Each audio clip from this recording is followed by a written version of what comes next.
Alors salut les amis et bienvenue dans cette vidéo numéro 2. Alors pour suivre tout simplement cette série de vidéos, il vous faudra maîtriser jQuery, ok, ou jQuery pour les amoureux de la langue de Shakespeare. À ce niveau, moi je vais tout simplement considérer que vous maîtrisez jQuery parce que il existe au niveau de la chaîne YouTube une série de vidéos consacrées à jQuery. Donc là, on ne va pas perdre le temps, on ne va pas revoir tout ce qui concerne jQuery. Si vous n'avez jamais entendu parler de ce Mitsubishi, je vous invite tout simplement à regarder la série de vidéos présentes chez les teachers du net.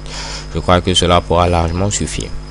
Donc là, j'ai téléchargé la dernière version en date de jQuery que j'ai insérée au niveau d'un dossier JS. Ok. J'ai également un fichier index.php qui contient la structure basique d'une page en HTML5. Donc je m'empresse d'ouvrir ce fameux fichier index.php. On a ce fameux Mitsubishi, rien de bien nouveau pour vous. Donc pour pouvoir faire des jeux en HTML5, généralement on va utiliser ce qu'on appelle un canvas. En anglais ce sera tout simplement un canvas, ok.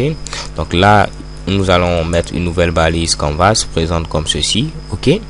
Et à ce niveau, généralement on donne ici un identifiant et deux autres paramètres, à savoir la largeur et la hauteur. Ok, donc premier paramètre, je vais mettre id et je vais l'appeler tout simplement my canvas, comme tout simplement ici mon canvas. Également, je vais donner une largeur pour dire que ce fameux Mitsubishi va prendre peut-être 500 pixels en largeur, et comme hauteur, je vais donner pourquoi pas 300 pixels. Ok, on peut mettre également à ce niveau le texte qui va s'afficher si le navigateur de l'utilisateur ne supporte pas tout simplement ici les canvas. Donc je peux mettre tout simplement installer un navigateur beaucoup plus récent. Donc c'est ce fameux Mitsubishi qui va apparaître si l'utilisateur n'a pas un navigateur assez récent qui supporte ici le canvas. Donc on va essayer de faire un peu de stylisation avec le CSS. Donc là je mets ici style. Au niveau du body, qu'est-ce que je vais mettre? Je vais mettre tout simplement ici une couleur de fond. Donc là je mets ici background color. Et je vais mettre comme couleur de fond tout simplement du F2, F2, F2.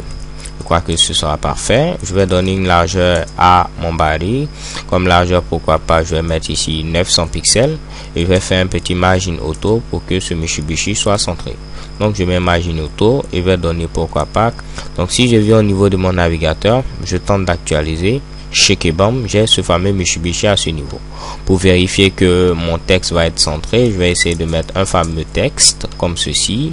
J'actualise et qu'est-ce qui se passe? Check et bam, j'ai mon texte ici qui est bel et bien ici centré.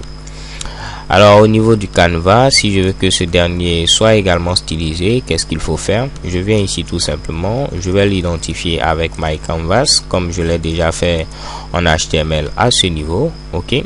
Donc je peux agir tout simplement maintenant sur mon canevas. Première des choses, qu'est-ce qu'il faudra faire? Je vais lui donner une couleur de fond. Donc je vais mettre ici background color. Et comme couleur de fond, ce sera du blanc. Donc je mets ici FFF. Et je donne une bordure de 1 pixel. Comme ceci, solide. Et je vais mettre ici black. Parfait. Donc je me rends au niveau de mon navigateur. J'actualise à nouveau.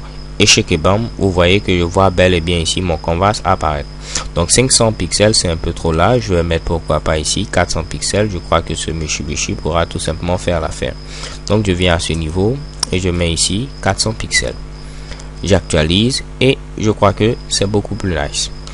On va pas terminer comme ceci, on va mettre tout simplement un petit H1 qui va dire HTML5 Games.